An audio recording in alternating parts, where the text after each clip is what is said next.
Hey everyone, this is Wesley Pearson. Welcome to our channel, Created to Be. If this is your first time, welcome. Be sure to follow us, click the like button.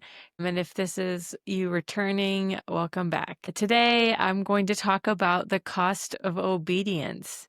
This has been something that has marked my life and my walk with Jesus for decades now. And it's also something that I've really had to process through. I'm very passionate about, and something that I also believe that the church doesn't talk too much about in a general sense. But I'll start somewhat with my story just to kind of give context to how I've learned this and what I've seen God do in my life as a result. I grew up in a family of 12 children, number 10 of the 12, parents that love Jesus. We grew up in the church. I gave my life to the Lord at a young age. I think I was 4 or 5 when I prayed a prayer with my dad, but that, was just the beginning of my introduction into faith, into knowing Jesus.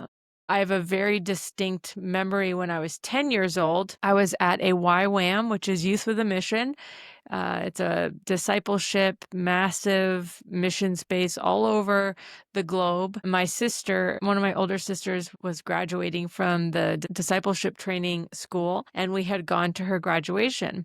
And at the end of their graduation, they actually put out a call for anyone that would like prayer if they felt called to the mission field. And at 10 years old, I'm not sure why, or I can only say that now that I believe it was the Holy Spirit compelling me, but I walked straight to the front and found myself in a circle of, 20 kids that were all teens, young adults. I'm guessing, because from my perspective, I was just looking up at all these tall people around me, and I immediately questioned, what am I doing here? Why did I come up front? I shouldn't be here. I was immediately insecure, but I was already there, and I didn't want to go back to my seat, so I just stayed. And there was a team of people that came and prayed over everyone in that circle. And from that moment, I really felt marked by the Lord and called by Him to be a full-time missionary. I don't think I really fully understood what that meant, but something in me just was set on being a missionary, going overseas. I didn't have any certain country in mind, but I just knew that I was going to go. So at 10 years old, we went back home to where I was, I grew up in New Hampshire, and went to church, and I pulled aside my 2 best friends at the time. So 3 of us 10-year-olds, I pull them to the front of the church after service, and I explained to them, God has called me to be a missionary, and I'm going to be a martyr. Now, I'm not sure where that part came in, but I also just had this feeling, this sense that I was going to give my life for the gospel. And at 10 years old, we were just very emotional. We were all crying together. Oh my gosh, like as if I was going to die the next day. But that really was what thrust me on this trajectory in my own memory of wanting to be a missionary and preparing myself for that. So, after high school, all my friends were going to university, and I had done really well academically in school. I got good grades, things like that. So it was kind of expected I would go to university, and I was applying to schools. I got accepted to several schools, got scholarships to a couple. And I was praying about it. I decided on this school in Ohio that had offered me a scholarship, and I was going to study world religion because I thought, well, I'm preparing to be a missionary. I should, learn about all the religions of the world so I can effectively preach the gospel. I was signed up, filling out my classes, all of that. When one evening the Lord spoke to me and said, "You're not going to this university. You're not going to school yet. That's going to be put on hold. You will go to school later." And I didn't know what that meant at the time, but the Lord spoke to me that I'd be going to Street Life Ministries, which was a missions organization based in New York City. And my youth group had done some outreaches with them. I had led some teams there for a New Year's Eve outreach. I had gone to Brazil twice with them as a ministry. So I did have some relationship. The directors of the ministry had known my parents and my family for a very long time because our church supported this ministry. So it was a ministry that we had relationship with, that I somewhat knew from very short-term times with them on outreach. And I just knew at that moment as an 18-year-old, this is God speaking to me. I need to do this. And I kind of exploded. I remember at my father because I felt like, as an 18-year-old, your perspective is very different. Looking back, I see differently. But I remember in that moment, I thought my dad was pressuring me to go to college and university. And so I exploded at him, kind of putting the blame on him. Oh, you've made me do school. It's just what you want, but God's calling me to be a missionary. I remember going back to my mom's house and talking with my mom about it. And she's very wise. She said, you need to call your dad. You need to apologize to him, first of all. And you need to ask him to pray with you about this decision because he hears from God. And, I took her advice. I called him that evening. I apologized and I asked him to pray with me about it. And a week later, he told me he felt complete peace about me going to this ministry. So in September of 2005, my mom and my sister drove me to New York City and dropped me off at this ministry. And at the time, there were only a few staff there, and the staff who were there were much older than me. The next youngest was 24 years old, which felt like to me a huge age gap at 18 years old, which is funny because that 18 and 24, not that huge of an age gap, but we were just different personalities too. And I had a big friend group back in New Hampshire. I had tons of young people my age that loved Jesus, were running hard for Jesus. I had a wonderful church community at the time, and God sent me to this place that I didn't have friends. I didn't know anybody, just, the director and his wife from doing a handful of outreaches with them. And there was a 24-year-old, a 28-year-old, and a 40-year-old on staff. And I remember that first day, my mom and my sister got me settled in, and then they had to leave to drive back to New Hampshire. And I just sat in the room and cried. And it just hit me, oh my gosh, I've just left everything else behind. I've left my friends behind. There's no one my age. It's not some like trendy ministry location that everyone's wanting to go to, which at the time was the International House of Prayer or Bethel, or those were the two big ones at the time that people were going to for missions. And I went to Street Life Ministries, which was smaller and 3 staff who were older than me. And I remember in those first months of living there, I wanted to leave desperately. I struggled so deeply because, on the one hand, I was very passionate about being called to be a missionary, but I didn't realize how immature I really was and how little I actually knew. And I was being challenged very much in the day-to-day life in community living. And I was someone used to community living. I grew up in a family with 12 children. There was lots of community, lots of people around having to share the things and, share bathrooms. And that was not the difficult part. It was the relational community aspect that was very challenging for me because I began to see stuff in me that was not like Jesus. And the director and his wife loved me enough to share things with me that were not like Jesus and places that I needed to grow. And it was extremely difficult. I didn't want to know those things. I felt like, they were pointing a finger at me. And so I wanted to point the finger back and excuse everything they said by saying, well, you have these issues and I see all these things. And so who are you to say anything to me? And God really was using that to work out some stuff in my life. I actually wrote a book called The Orphan Mentality, which goes into a lot of my story and how God transformed the way that I think through his love. And it goes through all of these, attributes that I was clearly walking in. I functioned like an orphan. I thought like one. I interacted like one. My relationships were so not completely unhealthy, but there was a lot of unhealth in them because of a lot of the mindsets that I had and thought processes and pride in my heart and immaturity. The list goes on. So I'm at this ministry. God's called me there. And this is the first time in my life where I'm really realizing there's a cost to my obedience, that God has called me to street life. I could have gone to college with everyone who would be my same age, lived in a dorm with people, and, seemingly had a blast. Like everyone says, you have a blast in university, college, so much fun.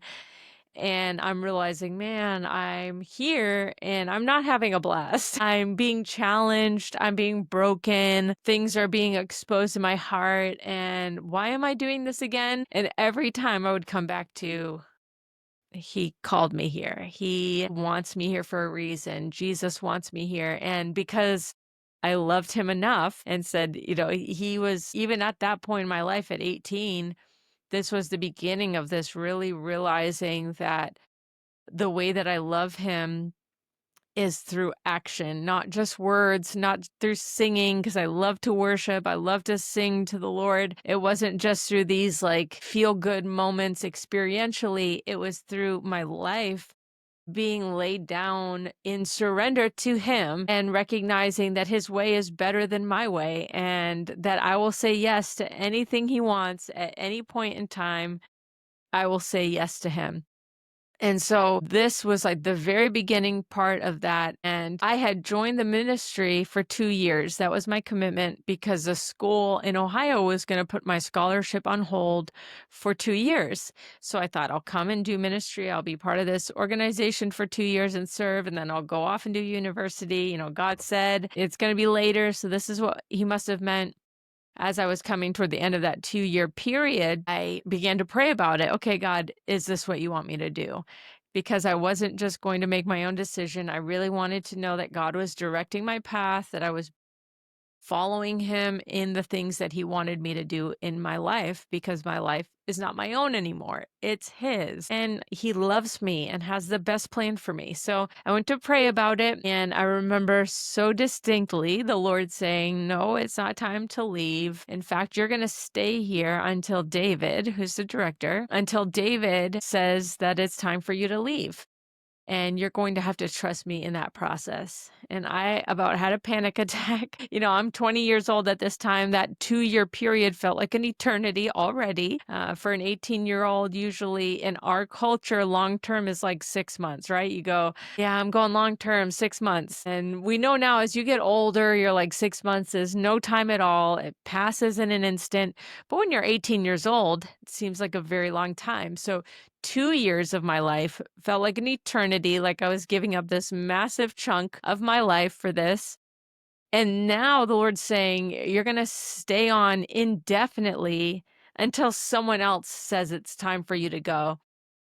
And I thought David would never release me. I thought he was going to, want me to be the next director of street life, that I would be there forever. And I had this burning desire in my heart that God had placed there when I was 10 years old to be a missionary, to go overseas, to go to other countries, to live in other countries, to preach the gospel to the poor and the lost and the hurting, and to love just the least of these. I'm like, God, how am I going to do this? I can't make anything happen. And that was him bringing me into just this further intimacy with him, trust, where I could trust his leadership, his timing, and where I wasn't the one just making the decisions. I'd have to fully rely on God to speak to David when it was time for me to go. So I didn't tell David about this conversation because that would have ruined the whole process. I just said to him, the Lord is telling me that I'm going to stay on indefinitely. I don't have an end game.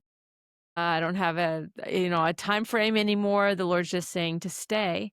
So I did. And it wasn't until over 6 years later, not 6 years later, I had been there 6 years. So over 4 years later, I knew it. I could feel it, like my time's coming. I really felt like the Lord was telling me I was going to go to Brazil. And we had done missions trips every year to Brazil with Street Life. They would go and serve at the YWAM base in Contagem. And so I had some relationships, a handful from those 2-week trips we would do every year. And obviously I didn't speak the language or anything like that, but I really felt like God was saying, Brazil's going to be your next step. I had had a couple of dreams about it. God was speaking, but there was nothing I could do. I knew that God was saying, had said to me, you're staying here until David releases you. So I just prayed about it. Okay, God, you're bringing this into my life. I think you're calling me to go to Brazil, so you're going to have to make this happen. And I remember distinctly this one day that David called me into his office. And I knew as I walked in, he had said he needed to talk to me after our staff meeting that morning. And I just had a knowing, okay, this is it. I think this is it. And we sit down and he says, okay, so are you thinking about leaving the ministry? And I just, I said, oh my gosh. He said, I've just been feeling this for a while. Is it time for you to go? And I began to share with him, oh, I'm feeling called to go to Brazil. And I think this is what God's calling me to do. And he fully released me in that moment. And we had a few conversations about, whether I'd stay with the ministry and be sent out from them. But God really directed even that transitional period where he gave me a picture of the chapter closing. Like there was a turning of a page. As I was praying, I saw this picture of a turning of a page and the chapter ending. And the Lord spoke to me that my time at Street Life was done and that I was moving on to my next assignment. And I then transitioned to Brazil, and this was in February of 2012. I moved to Brazil. I knew a handful of people. I didn't speak the language, and I get there, and it's exciting at first, but then the reality of what this decision has called me to just hits. I'm far away from home. I don't have any of my familiar friends anymore, even the friends that I had made in New York City. Now I'm alone again. And this was just, again, this is kind of a pattern in my walk with the Lord where he's called me to be and what he's called me to do. So it might not be the same for you, but this was the cost of obedience in my life where, I had to give up friendships. I had to give up the comfort of, knowing where I lived and being able to travel on my own because I went to Brazil and I couldn't just leave the base. I didn't know how to speak the language. So I always had to have someone with me. Most of the people at the base did not speak any English. One of my friends who had been a translator, she spoke English, but we were in two different programs, so we weren't around each other a lot. And she knew I was really trying to learn the language, so she wasn't speaking to me in English either, unless I was very desperate, which did happen usually in the evening every night. I was so tired from language learning. But I'm there, just surrounded by Brazilians. And I remember in my time in Brazil, after a few months of being there, I'm in my room and I'm crying again because I feel so lonely. Lord, I don't have friends. I can't speak the language. And even when I tried to engage in a conversation, which I was trying to do, they would be speaking so fast, the conversation would move on. And the phrase that I had formulated in my mind was from like the conversation 5 minutes ago. So it wouldn't have fit in. And I would just sit there kind of frustrated and defeated. And so I'm praying and just crying out to God. God, I'm so alone. I have no friends. I have no one to talk with. And God met me so closely in that moment. And I heard him speak to me again. And he said, Wesley, I am your friend and I can speak English. I know English very well, and you can speak with me in English anytime you want. And it actually, when I heard him say that, it instantly turned my tears into laughter. I started laughing and at this revelation that's not really a revelation that God speaks English and he desires to be my friend, but it was more the revelation of friendship, that God actually wants to be my friend and that I can grow in intimacy with him, especially when I don't have a lot of friends around or people I can talk with and things of that nature. Even though there was this cost of my obedience where I was saying yes to God, and which meant saying no to other things, no to being around people that I knew and could speak with and to have friendship with, etc. That I was saying yes to him, and that meant deeper friendship with him. That meant knowing him more and really being pressed into him. And I think today we don't get those opportunities as much because we don't obey as much, or we don't even listen to where he might be calling us and say yes to those things because they're hard. And they were hard for me. These seasons of life were hard, were difficult for me, but there was so much gold in the midst of it that when I look back, I wouldn't trade it for anything because he was doing something in my life. He was working something in my heart where he truly was the reason, my reason for anything that I did, anywhere that I went, that it was to follow him, to go with him, to love him in every aspect of my life, and that nothing would compare with him, not a location, not a person, that he was all in all, number one at all times. So I lived in Brazil for about a year in 2012. And at the end of that year, I had gone to Haiti with a group from Brazil. And was a team of 13 men, mostly pastors, who were going to go rebuild churches that had fallen in the earthquake that had happened in Haiti. So the Lord spoke to me to go. I didn't have the money. He provided the money last minute, the exact amount of the flight. So I took that as a confirmation and I went with this group to Haiti. Now, the entire 2 weeks I was there, I was very confused about why I was there. It's 100 degrees. They're building church structures.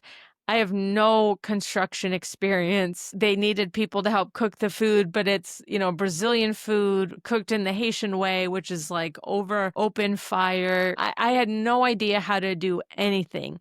So I really felt at a loss. At this point, I spoke Portuguese fluently, so I was able to speak with the team, but now we're in another country, in another context with another language. And, when I'm with the Haitian women, no idea how to communicate, can't communicate. And after that 2 week period was over and I'm in the airport about to head back to Brazil, I have another conversation with the Lord and I'm saying, God, why in the world did you call me to Haiti? Well, I don't understand why you had me go on this trip. It makes no sense. That was very uncomfortable. It was hot. I didn't really enjoy it there. And then I hear him speak to me very specifically again. And he says, Wesley, you're going to go back to Haiti. You're going to work with orphans and you're going to do that next. And I instantly had all my excuses. This is kind of how my dialogues go with the Lord. So he says that to me and I respond in my heart. I'm just having this conversation in my heart with the Lord. And I say, God, you can't send me back to Haiti. I'm 25 years old, a single woman. That's dangerous. I don't know anyone in this country. I don't know the language. I don't know how to work with orphans. I've never worked with street kids in my life. I mean, you must be mistaken. Like, I can't do this. This is not a wise decision for me. And after I exhausted all those excuses, the Lord spoke very clearly back to me and he said, Wesley, you're not going alone. I'm going with you. You don't know anyone in Haiti, but I know everyone in Haiti by name. I will connect you where you need to be connected. You don't know the language, but I do, and I will teach you how to speak Creole. You don't know how to work with orphans, but I've been a father since the beginning of time, and I will teach you how to care and love them. It's no point having an argument with God because he wins every single time. My excuses mean nothing because he has a wise response for every single one of them. So I hear that and I go, okay, Lord, well then I need these confirmations. And I begin to this is how I had been up to that point from 18 to 25 years old. I had just always said, God, you need to confirm this. And I need these 3 confirmations because I was learning to hear his voice. I wanted to be certain that I was not just doing my own thing, etc. So I start to, list these confirmations for him. And I hear him say again, Wes, you know my voice. My sheep recognize my voice, and another voice they will not follow. You need to take this step of obedience and trust me. And again, I knew it was him. I recognized his voice. And that scripture was speaking to me in that moment. And so I made a decision. Okay, I'm going back to Haiti. I'm going to leave Brazil, go home, and then I'm going to Haiti. And I'm going to trust God with the process. And I get back to Brazil and I went immediately for a week to my friend's house there to just fast and pray and present this before the Lord and just really, just present my heart before God for him to, speak to me any more that he had to speak. And he's so good because in that week-long period, even though he said I didn't need confirmation, he gave me 2 confirmations. He had 2 people write me. I hadn't told anyone. One friend didn't even know I had gone to Haiti and sent me a text in that week and said, "Wesley, I had a dream where you were in Haiti and you had become a citizen there. And I'm not sure if that means anything to you, but I really felt like I needed to send that to you." And so I was in shock at that. Oh my gosh, God, you're so faithful to speak. And then another friend sent me a message and said, "I was praying for you the other day and I saw a check that I need to write to you." But in the memo, it said for the children. And she said, "I don't know what that means, but maybe you do." So here I have, you're moving to Haiti, working with orphans, exactly what children, kids that live on the street, exactly what God had spoken to me. So he was so good to confirm it anyway. I go back to the States, and then in March of 2013, I have my suitcases packed and I'm going to Haiti. I had been connected with this orphanage that was not a Christian-run orphanage, but I'd been connected with the directors there, and they were going to let me stay there if I taught a couple English classes a day to the community and to their kids. So I had agreed on that. And I get to Haiti, and again, I know no one. I don't know the language. Again, the Lord had just sent me off by myself to this country and to live with them, and not that it's wrong to live with, in a mission organization with people who speak your own language. But in my heart, the conviction I had was that I need to go live with them the way that they live, eat the food that they eat, sleep the way that they sleep, do my laundry the same, like learn everything about their culture and live with them, not separately.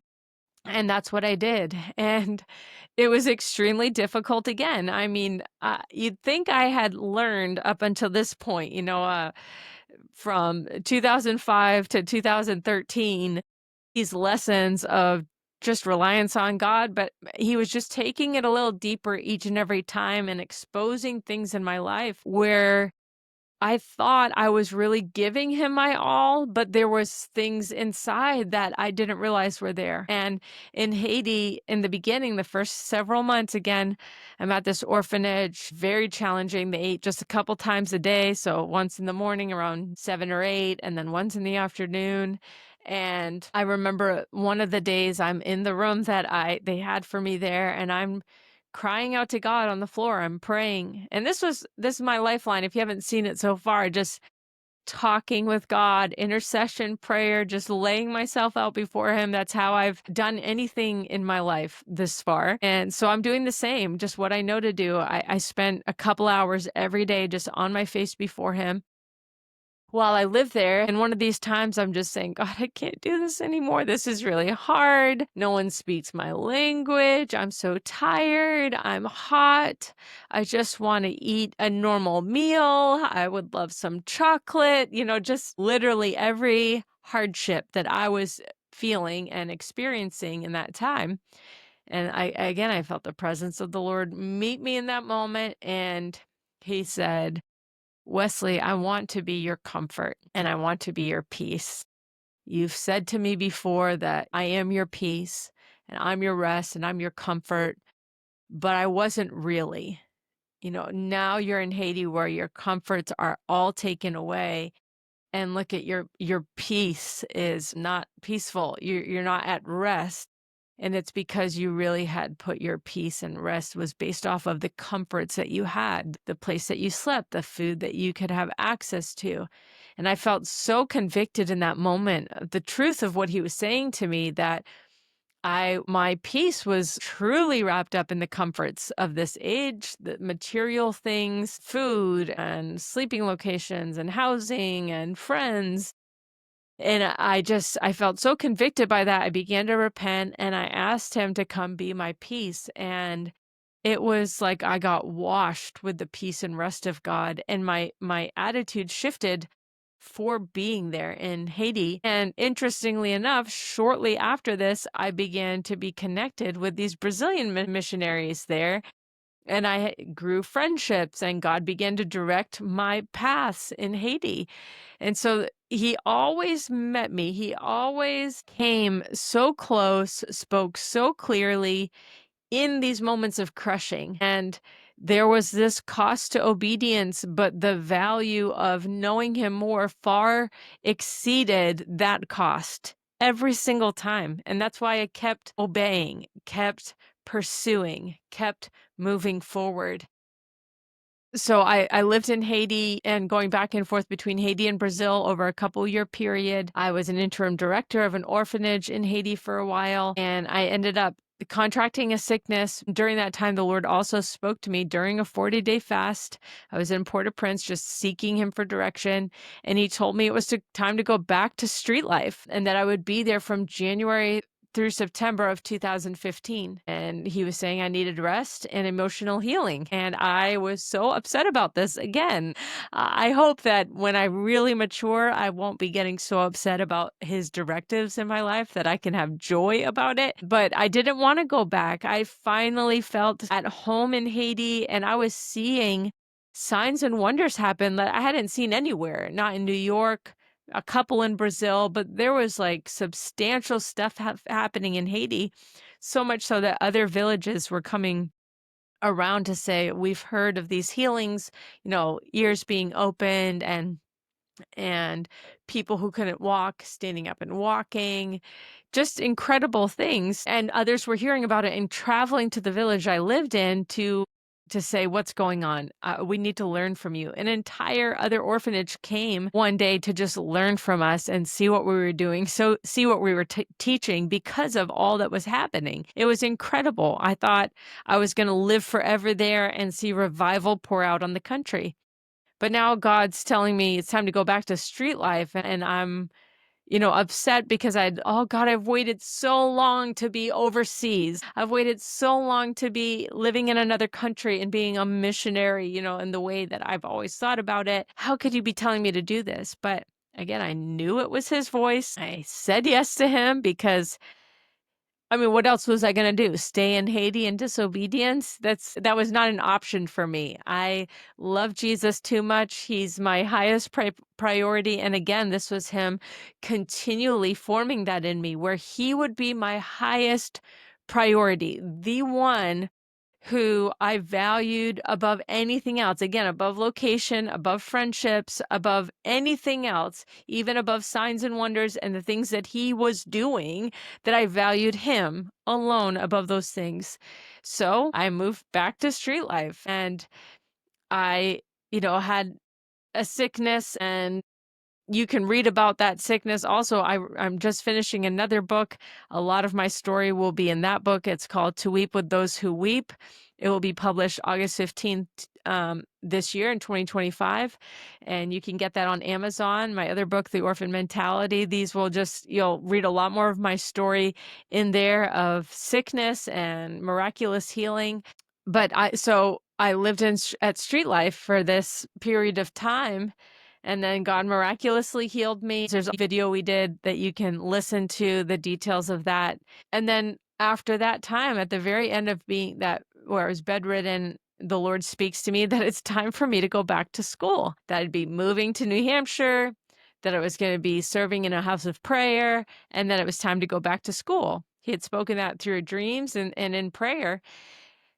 And everything lined up. The church I was part of and had been sent out from had a university program that I could get my bachelor's and master's together. My brother was planting a house of prayer and asked me, without any knowledge, he asked me to come be the worship leader. I knew that that's what God was calling me to do. Everything lined up, and I went back home. I stayed in New Hampshire, and this was such a death to me. Even though everything was lining up and you thought, wouldn't you like to be around your friends now and people who speak English? But at this point, I spoke Creole fluently. I wanted to be in Haiti. I didn't understand why I was back. I did not understand God's timing, but he worked it all out. Again, that I came back to New Hampshire and I met my husband, or the man who's now my husband. I met him, and we ended up getting engaged, and the Lord called us to Maine to plant a church. And we moved here from our honeymoon. In all this, it's like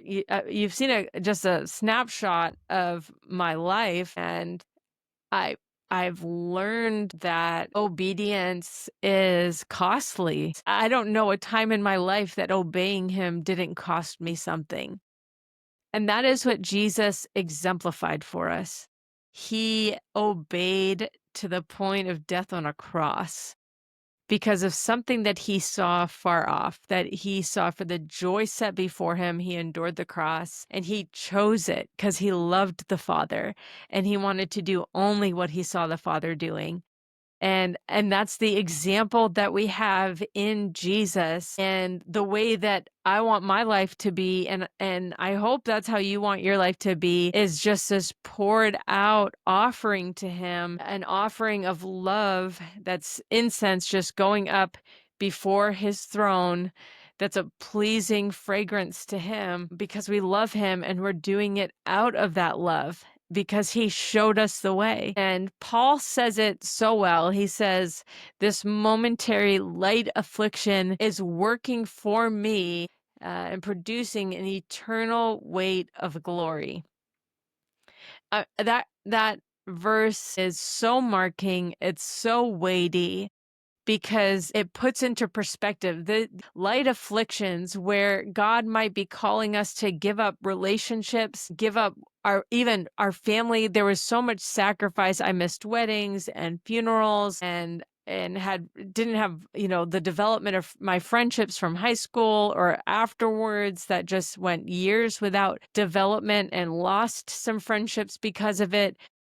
There was so much cost to it, but that momentary light affliction is working for me an eternal weight of glory. It's something that I might not reap in this age. Maybe I will some, but I might not fully. Actually, I definitely won't fully because there's something eternal. I'm living for another age. And you and I will not be able to obey to this level of sacrifice and surrender unless we have eyes set on eternity, where we realize we're living for another age. This world is not our home. The comforts and the pleasures of this world are passing away. My life is so short in light of eternity. 80 years, 90 years, the Bible says after 120, that's nothing in comparison in light of eternity. So these little moments, even looking back, I can remember how difficult they were, but looking back, I think they passed in a moment. They were so quick and they did something in me. They changed me to be more like him. I got to know Jesus in suffering and in such a small way. Looking back, it was small ways. They felt really big when I was in it, but they weren't that big. And I got to know him, the value of knowing him, growing in relationship with him, growing in my ability to hear his voice and obey it, to knowing the word and letting the word abide in me. And I'd abide in the word, abide in his love and his word would abide in me, and that I would bear so much fruit through my life. I think that this is a message that we must hear now in this age, in the church, that we've got to pour it all out. And it doesn't have to look like going overseas or serving in another country. That was what God had called me to do for a season of time. Right now, my husband and I are planting a church, establishing a church. It looks like me taking care of my two little girls, changing diapers, feeding, doing groceries and laundry, and loving people, welcoming them into my home, cleaning the bathroom, making beds, and preparing my home to be a space for people to come and encounter him, and to just love people well by giving meals when people are sick. I mean, it's simple stuff that we can do at any point in time in our life, wherever we are, whatever, if you work a job, it's understanding that God is forming something in you for eternity and so we must embrace that and pour our lives out in love for him, because that's what's going to affect everyone around us. And ultimately, it is the greatest, most important commandment, is to love God with all of our heart, soul, mind, and strength. And out of that, we will love our neighbor as ourselves. But we must keep the first commandment first, and it is the greatest commandment. You could spend your whole life, I could spend my whole life focused on this one thing, loving God, saying yes to him. And in John 15, it says, those who love me keep my commandments, they obey me. And we do that. It's not a harsh thing. It's not a hard thing. It's a, God, there's no other place I could go. You loved me first. And your love is so good and so perfect towards me that I will lay my life down for you no matter what the cost.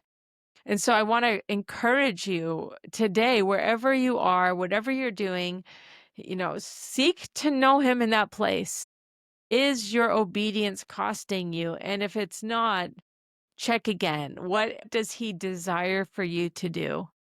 What place is he maybe asking for surrender or sacrifice?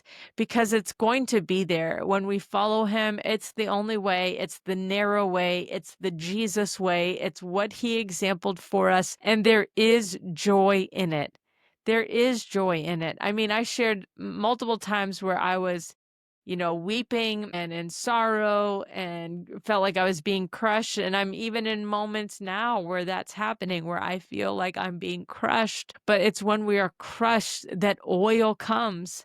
The crushing brings the perfume. And so, yeah, I just want to encourage you, if you're in a season of crushing, let him fully do it. Let the incense arise from that crushing. Let there be oil, wine. The olives get crushed to produce oil. The grapes get crushed to produce wine. Let it come to a full maturity in your life, and come to know him in the fellowship of his sufferings. Not many go there, and I invite you, the Holy Spirit's inviting you into the fellowship of the sufferings of Christ, where you can know him and know the same joy that was set before him being set before you, living for another age. So I hope this has encouraged you to keep pressing in, to give your life in every aspect, and to know him deeply. God bless you.